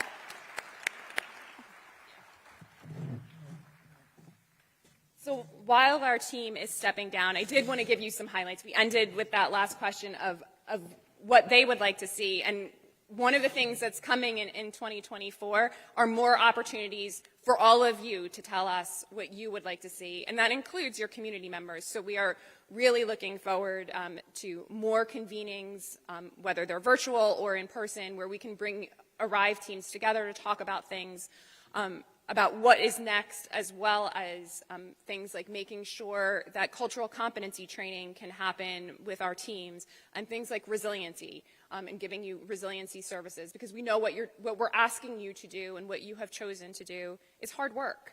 And we want to make sure that we're taking care of all of you as well. So that's some of what's coming in 24. Obviously, we are still here to support all of you in expanding your hours and expanding your days, expanding your models. So as you talk to your colleagues across the state, and as Dr. Golden spoke to, as we learn more about the data and what's working, we hope that you will be open to the opportunity to expand your model to include other things that are also working around the state. And obviously, to Dr. Pam's point, making sure that we are including community partnerships in your community members. I think you can see from Pastor Pam that she's a value add to any one of your committees, whether it is ARRIVE or your mental health special needs working group or anything else you've got going on. And there is a Pastor Pam in every one of your communities, and she's serious. She'll help you find them if you don't know who they are. So that's part of what's coming in 2024. Derek also alluded to and Valerie talked about the mental health first response, where that's a dispatch from 911. So Valerie talked about the teams that are coming out from M-Courts, and we're really excited to see that from DMHAS, and that's going to be a response to 988 calls, and so we're looking at models that are going to be a response to 911 calls, so that to a citizen, to a resident of New Jersey, they're going to get the same service no matter which one of those amazing numbers gets called. They're going to get the help that they actually need. And we're really excited about, and we're getting close to finalizing a partnership between some of our mental health partners and some of our prosecutors' offices in particular, about a model that's a little bit different, but a lot the same of our ARRIVE model. So it builds on that same partnership, that same law enforcement mental health partnership, but really creates a team effect mental health law enforcement team as it relates to critical incidences. So we know that those are frightening calls in your community, to your offices, to your agencies, and to the citizens here in New Jersey when those things happen. And we know from ARRIVE that, and you know from this panel, that partnership of mental health and law enforcement can really make a difference. And so we're working with some of our counties about piloting a model that will deal specifically with those incidences, responding to those incidents with a team. And we know that work is being done across the state, and we're trying to figure out if we can insert the team model into that, if we can make that even better. So just some things to look for in 2024. And of course, we are always looking forward to our continued relationship with all of you and with our partners throughout the state. And we are looking forward to more data from Dr. Golden, who's down there getting data right now, and sharing that with you. And as to the training issue, yes, there will be more data training as well. So we're going to help you all with that. So we're really excited about what's coming next, and we are really excited to partner with all of you. And so with that, I'm going to turn it back over to our fearless leader, the Attorney General of the State of New Jersey, Matthew Platkin.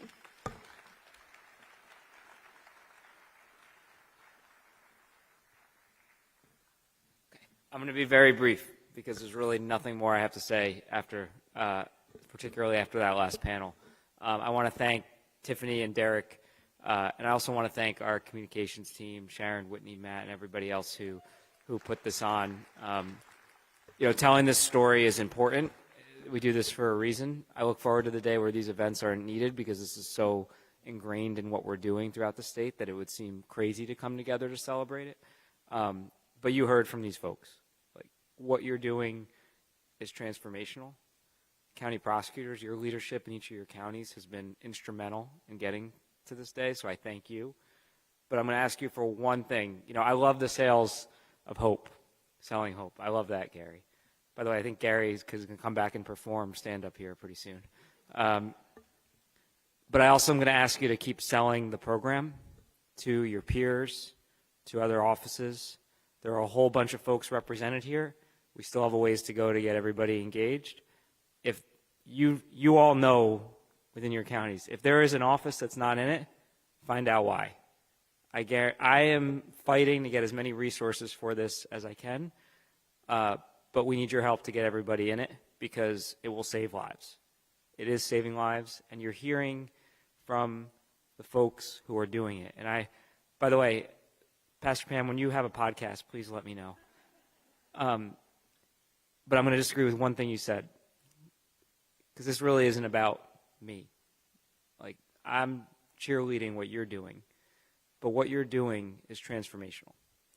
And the more people we can get into this program, the more Matts and Garys and Beths that we can get out on the street doing this work. You're hearing from people that a year ago, 2 years ago, didn't know each other, that are now working day in and day out to save lives. And the next person I meet who's had a bad experience working on an ARRIVE team will be the first. So let's try and get more people to do it. You guys can be ambassadors for this program in ways that can continue to bring this. So next year, when we're talking about it, we're not just talking about 21 counties, we're talking about 100% of the 9.3 million people who live here. I want to wish you all the happiest of holidays.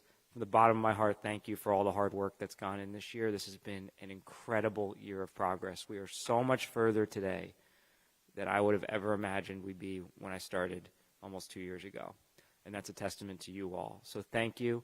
Have a happy holiday, and thank you for being here. And I have to note, because it's so rare that we do this, there's more food in the room next door. So please hang out, eat it. Otherwise, I'm never going to get approval to do it again.